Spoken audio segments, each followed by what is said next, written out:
I remember that day vividly, like it happened yesterday. It was a Thursday morning and everything started off perfectly normal. I left my apartment around 7:30, just like always. The elevator smelled faintly of cleaning chemicals, and the old floor tiles gleamed under the harsh fluorescent lights. On my way out, I waved at Mrs. Jensen from 4B as she struggled with her grocery bags. She gave me her usual warm smile, the kind that made me think of my grandmother. Nothing felt strange until I stepped outside. The street was too quiet. No honking cars, no chatter from the bakery down the block, no footsteps but mine. At first I thought maybe I'd left earlier than usual, but my watch said 7:40. The sky looked heavy with clouds, but not the normal gray. It wasn't even blue, just wrong. A dull, lifeless color that made something in my gut tighten. I started walking toward the subway station. My footsteps echoed louder than they should have on the pavement. That's when I saw him. A man stood at the end of the street facing away from me, perfectly still. His suit looked immaculate, almost too perfect.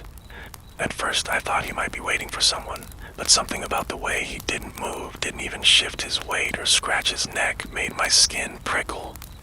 "Excuse me," I called out, my voice sounding strange in the empty street. He didn't turn around. I took a step closer, then another, and then he moved. Slowly, deliberately, not toward me, but slightly to the side, like he was adjusting his stance.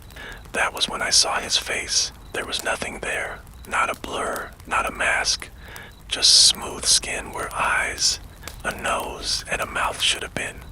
I stumbled backward, my breath catching in my throat, and then I ran.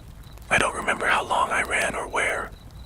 My lungs burned and my legs ached by the time I stopped. When I looked around, I realized I wasn't in my neighborhood anymore. The buildings looked familiar, but wrong.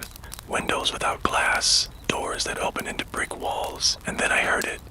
Footsteps, slow, steady behind me. I didn't look back. I ran until I saw a small cafe with lights on and darted inside, slamming the door shut behind me.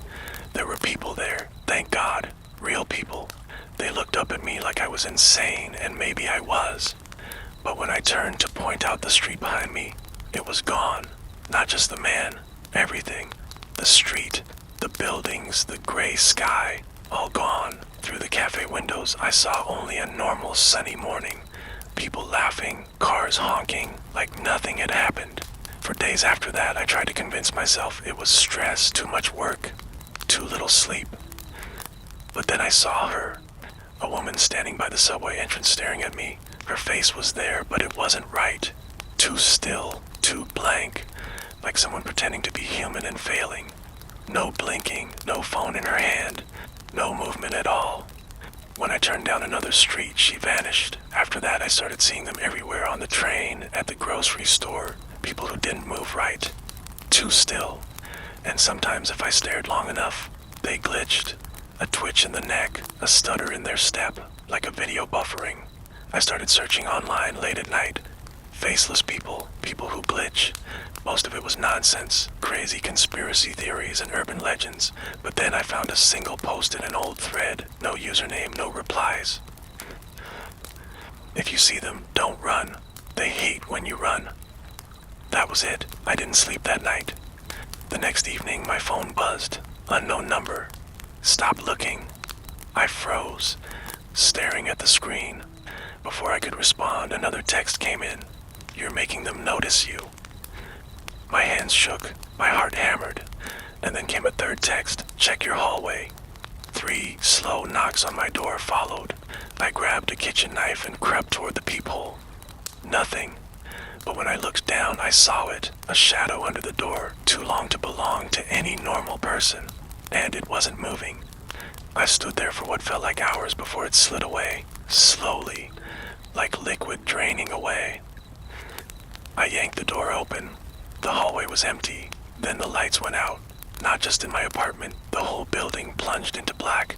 My phone screen glowed faintly in the darkness as a new text appeared. "They're inside."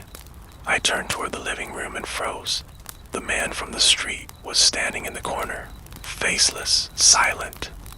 Behind him, More shapes emerged from the shadows. 2, 3, 4. Their heads tilted in perfect unison like curious dogs. My breath caught in my throat. My voice cracked when I spoke. "What do you want?"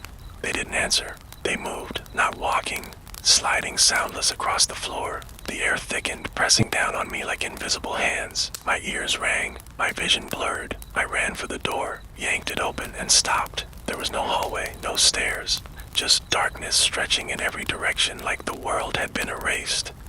I turned back. They were close now, so close I could feel the cold radiating off them.